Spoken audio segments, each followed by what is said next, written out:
બેચરાજી વિધાનસભાના જોટાણા તાલુકાના કસલપુર ગામના આજે રહેવાસીઓ આયા છે બધા. પ્રશ્ન એ છે ગામવાસનો કે ગામની અંદર છેલ્લા 8 મહિનાથી પાણી નથી.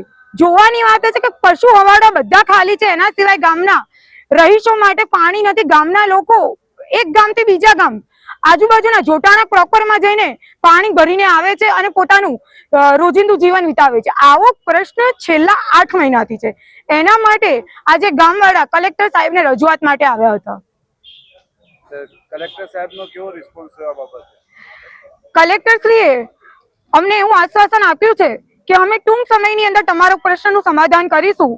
અને ગામવાળા અને આજે અમારું મહિલા સંગઠન એમને એવું કહ્યું છે કે જો આ ગામનો પ્રશ્ન શોર્ટ આઉટ નહીં થાય, ગામવાળાને પાણી નહીં મળે, તો અમે આગળ અમારું આંદોલન ચાલુ રાખીશું અને અમે ગાંધી ચિંધ્યા માંગે આંદોલન કરીને ગામવાળાને જ્યાં સુધી પાણી નહીં આપે ત્યાં સુધી અમે લોકો એમની સાથે ઉભા છીએ.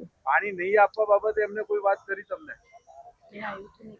એમાં એવું છે, જોવાની વાત તો એ છે કે ગામવાળા પાણી પુરવઠામાં રજૂઆત કરવા ગયા, ત્યાં આગળ એમને કોઈ જવાબ મળ્યો નહીં.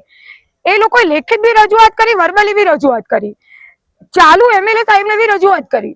જોવાની વાત એ છે કે 8 મહિનાથી ગામ પાણી વિના તરફડે છે, તો બી ગામના લોકોને મળવા માટે એમએલએ પણ આવ્યા નથી કે ત્યાંથી પાણી પુરવઠા લોકોએ ગામનો બોર જે બંધ થઈ ગયો છે એના માટે બી એ લોકો આવ્યા નથી.